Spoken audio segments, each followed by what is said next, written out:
Hey guys, it's been a while since the last video, but that's been because I've been binging Nioh 2. I wanted to share my honest thoughts on the game after fully experiencing it.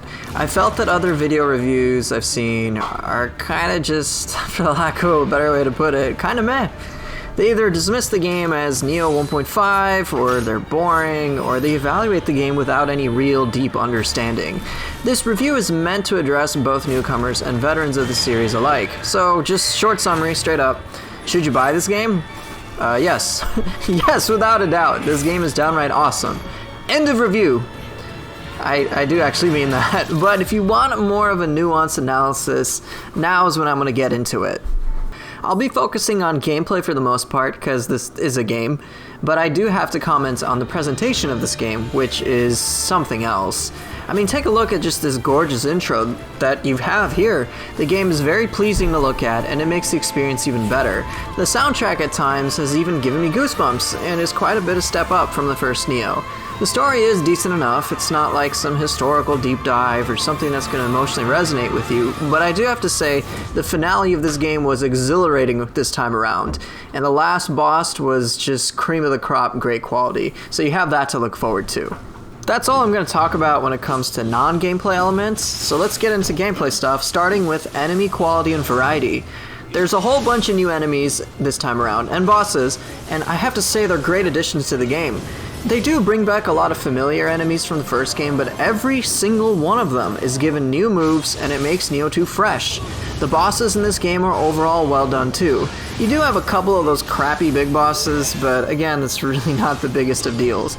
They do bring back some bosses from the first game, and I do have to say, they feel upgraded. Ones that you thought were kind of a letdown or a joke are certainly forces to be reckoned with.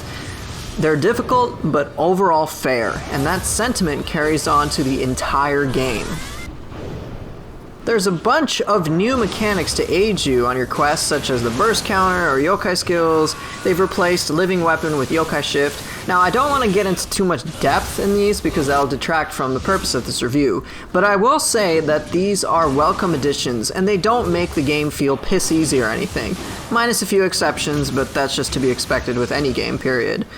Bottom line, you don't really have to use these features, although they can make your life easier, particularly if you're new to this series.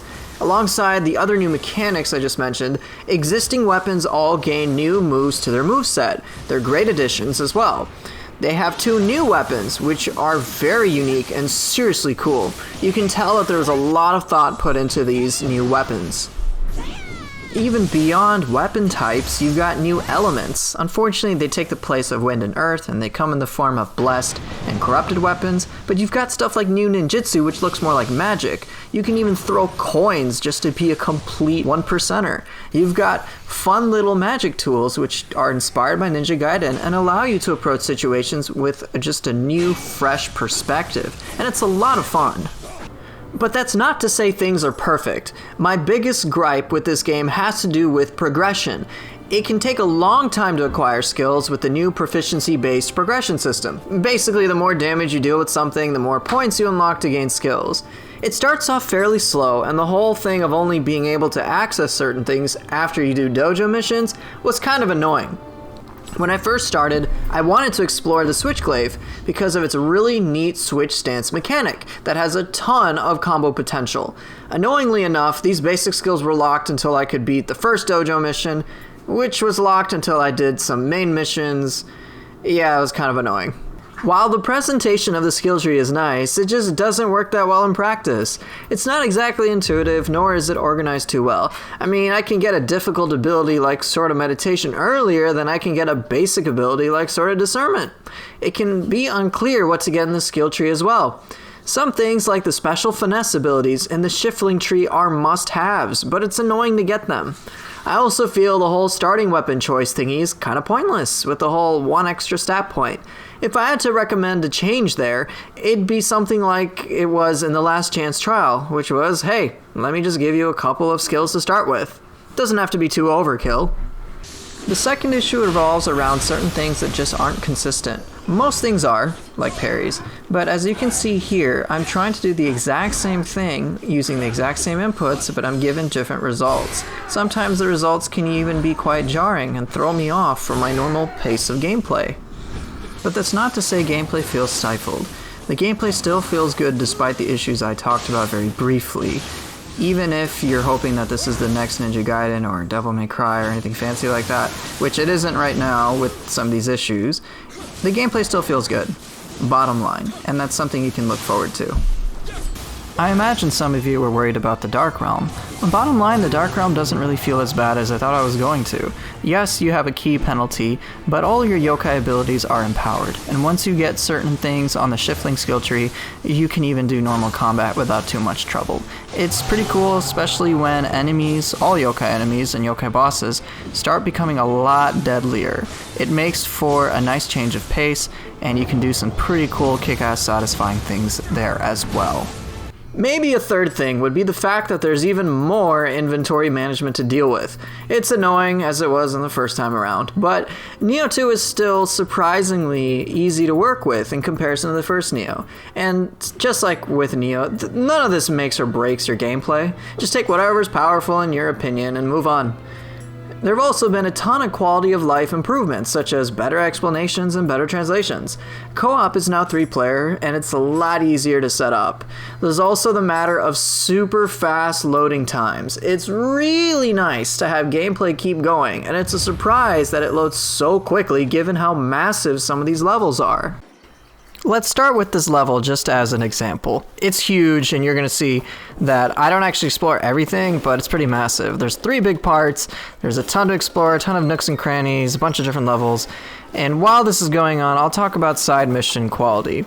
I will say the side missions are drastically improved, and it's really nice. They feel fresh, and they're different from the main mission levels in small ways that are actually quite noticeable, and it makes them fresh. You might have things like day and night cycles, or you may start in a different area, and every little thing about that adds a bit more meaning to these missions. Sometimes you'll have different endings of these missions. You'll get different bonuses to main mission levels if you complete side missions, like you might be able to get access to an NPC helper, or you'll fight different bosses, and it's really nice, and it helps add this sense of, I guess, completion when it comes to this game. When things are more meaningful, it makes for a deeper, enriching experience. And you can see here, this is the maximum loading time that I can probably get. I've stretched the game to try to load everything as much as possible, and that's really all the time it takes to load everything that you just saw. But this is not your typical experience. Typically speaking, in, let's say, quick little missions like these, or just in general if you're playing normally, I want you to notice how little it takes for the game to actually load the mission and spring you right back into action. That's it. And that's what it's going to feel like, and it makes the experience so much better. All of this plays to Nioh 2's biggest strength. It's ultra awesome to play the game once you get to play around with everything.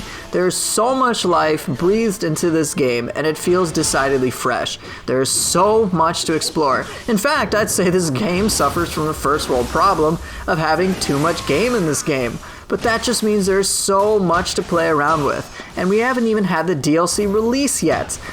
It has blown me away to the point that, minus a few issues, I do not feel the need to go back to play Nioh.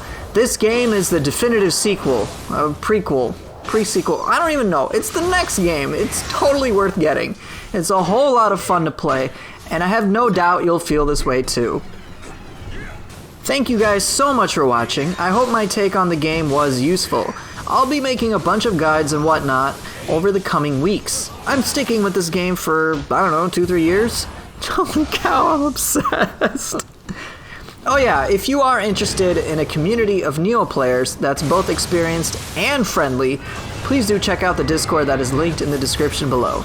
Again, thank you so much for watching. I appreciate all the support you folks have given me, and I look forward to coming out with more things, more videos on the horizon, and I'll see everyone next time.